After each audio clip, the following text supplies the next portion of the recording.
Die Jacobites by name, the Jacobites by name,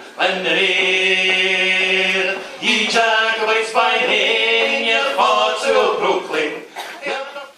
Tonight we celebrate the life, works and spirit of Robbie Burns. Firstly,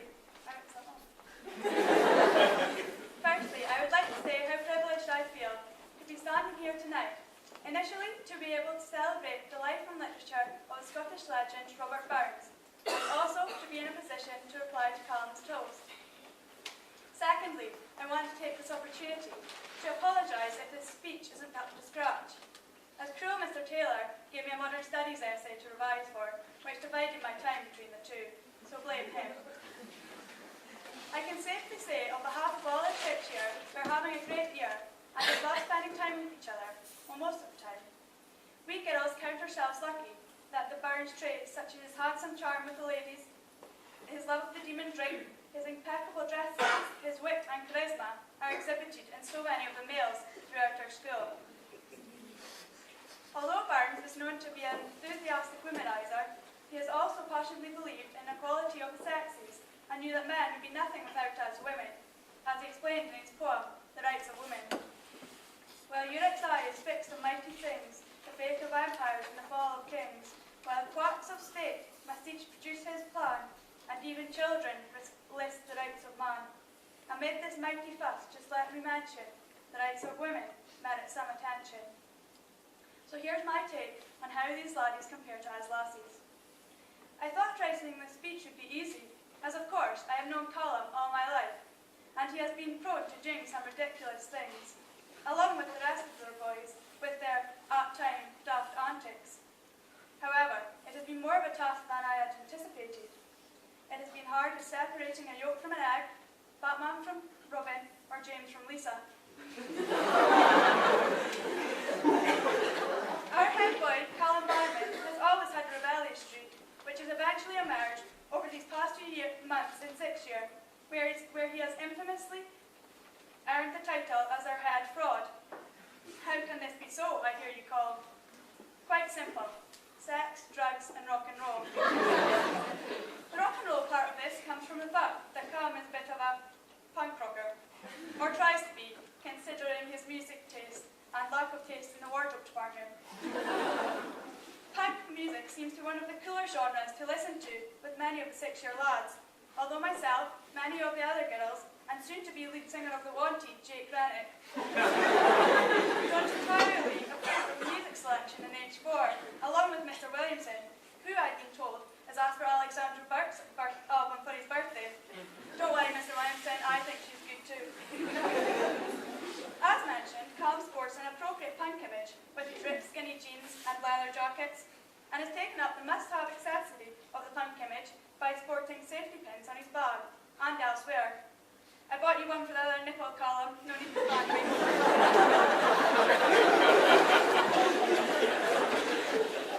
Although Callum isn't perfectly dressed, as on a few occasions has made the fatal error of wearing navy and black together, for which he was quickly criticised by the pink shirt-wearing Mr. Beaton, who, to give it credit, has reduced the number of salmon-coloured shirts since after the jokes made at last year's Burns supper, so I shan't make any more.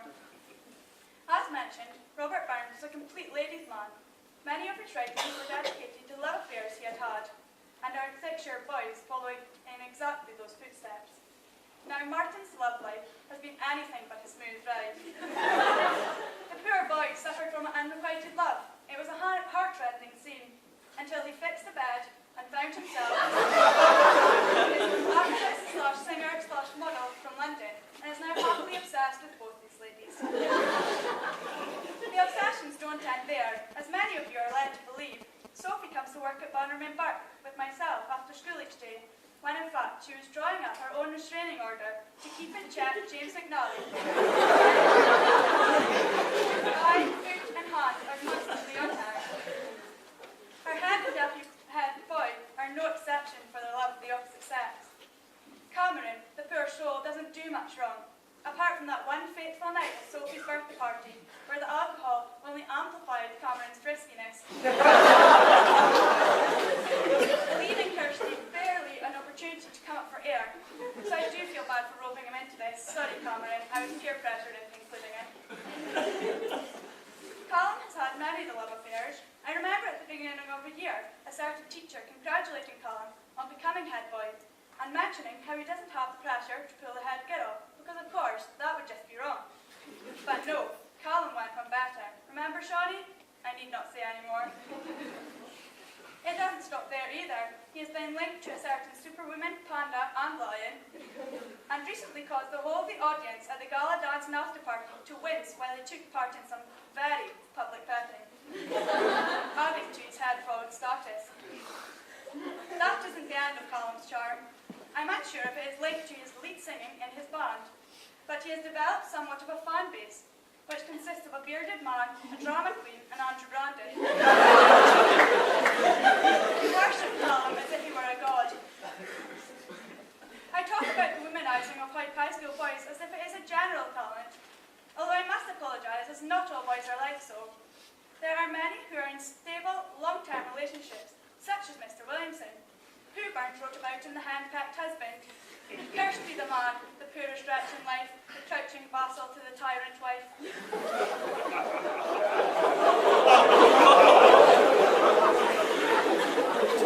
Another member of SMT, Mr. Beaton, has achieved a great sense of authority throughout the school, mostly because of his look. Well-built, tall, the superior chin strap, and his stance, which he has clearly perfected over time, I imagine, in his previous position as a bouncer at the pub. As we got onto this subject about jobs in our weekly Beaton meeting, I took the opportunity to ask Mr. Beaton how many bouncers does it take to throw someone down the stairs. He looked shiftily to the left and then to the right and replied, none. He would have fallen. Now, back to the pupils. Owace. He's a good lad and a good friend to many throughout the year, including myself. Although his utter brilliance in everything can get irritating from time to time. In his exams, his popularity, his ambitious spirit, his good looks, his non-drinking, non-smoking attitude, he seems the perfect boy. The only trouble is, Owace knows about all these traits and tends to tell everyone repeatedly until they feel like I seem harsh, but we are of course proud of him and all his achievements in a way, and so I'd like to pay tribute to Owace, who has told me that he has moved so quickly up the ranks at Sainsbury's, is now manager of the store and is being allowed to carry out free surgical treatment on any customers who spend over £50.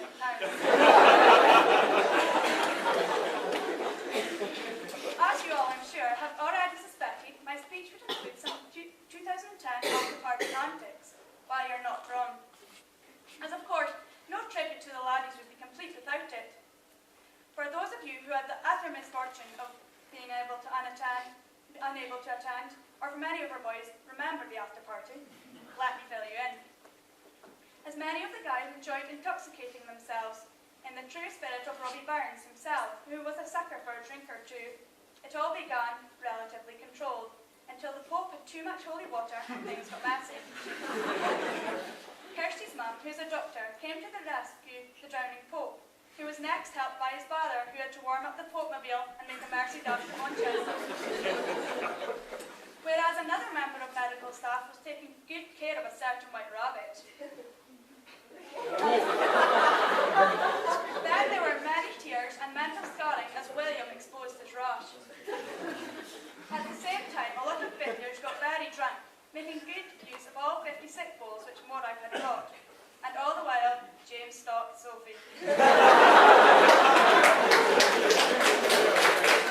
Which brought to mind the famous quote from Burns, "You ugly, creeping, blasted wanner, detested, shunned by saint and sinner, how dare you set your hand upon her, say a fine lady." We all know that nowadays we live in a dangerous society, including obsessive, drug abusers, alcoholics, living gods, hooded teenagers, ruthless competitors, stalkers, and that's just the contents of our common room.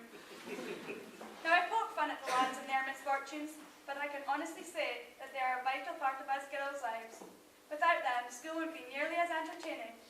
I know that we will all be going our separate ways this year and are very much looking forward to new relationships and experiences, but I will look back at my 6 years of school with fond memories thanks to these amazing laddies.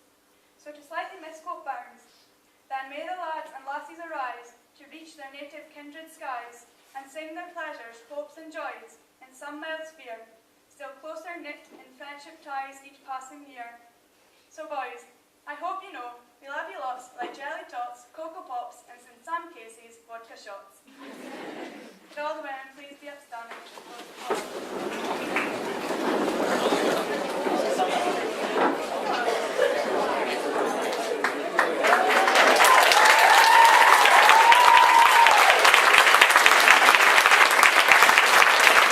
You will hear, your coxswains, I'm on blame, What is right?